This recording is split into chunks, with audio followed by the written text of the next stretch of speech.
komunitas LGBT Pak di Indonesia? Kita tahu lah kalau ngomongin soal LGBT ini komunitasnya perkembangannya cukup masif lah di Indonesia ya. Dan kalau misalkan kita lihat negara Qatar langsung menentang LGBT. Nah kalau misalkan Pak Anies jadi presiden, sikap Pak Anies terhadap komunitas LGBT bakal gimana Pak?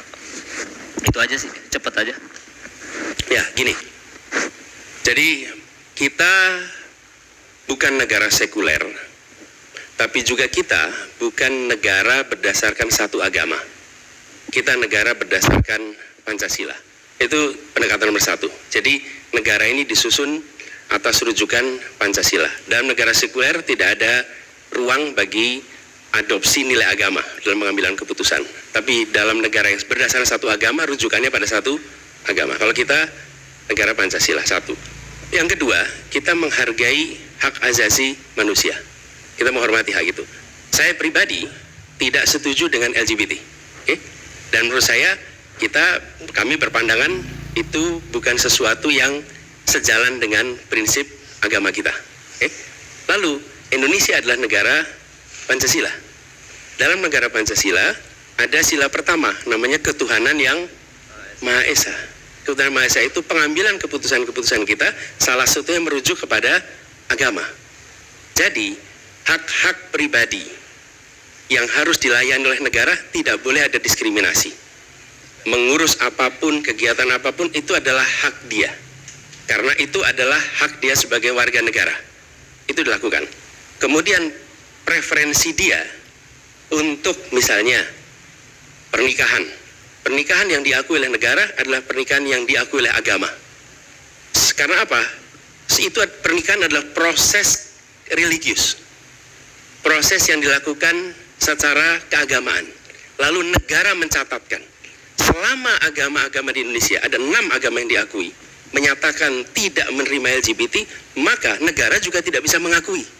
Kenapa? Karena itu proses agamanya tidak ada di situ.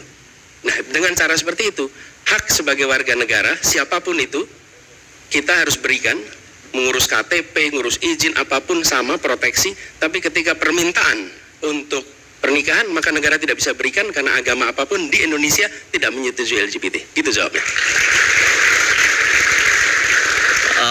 Oh ya berarti kalau misalkan mereka tadi ada pertanyaan juga sih titipan, kalau misalkan ada dari komunitas LGBT mereka punya skill dan mereka ingin mendaftar kerja, berarti akan ada equal di situ ya Pak? Berarti Pak? Kan kalau bekerja ya bekerja aja. Oke. Menurut saya justru malah jangan lebay. Iya kan? Ya. Jadi ya bukan bekerja saja. Iya. Kenapa harus menonjol-nonjolkan? Menurut saya di situ seringkali problemnya. Oke. Ya, kalau menurut saya seperti Anda mau daftar pekerjaan, daftar aja. Tidak usah menonjolkan apapun. Saya tidak LGBT Pak. Saya masalahnya. Saya tidak LGBT. Saya baru punya anak Pak Anies. Loh, saya kan nggak boleh menilai Anda LGBT atau bukan kan? Iya kan? Tapi kalau Anda merasa soal lain gitu kan? Iya. Alhamdulillah masih sama perempuan. Ya. Nah, maksud saya justru itu. Menurut saya, ya kalau mau daftar kerja aja. Itulah netralitas. Dan dengan begitu, hak untuk pekerjaan, hak untuk pengakuan dari negara sama. Tapi kalau meminta negara mengakui, kalau negara sekuler, dia tidak memasukkan unsur agama dalam pengambilan keputusan negara. Kalau di Indonesia, yang disebut sebagai pernikahan itu adalah proses religius. Proses keagamaan. Ketika agama tidak memberikan status menikah, negara nggak bisa mengakui itu sebagai pernikahan.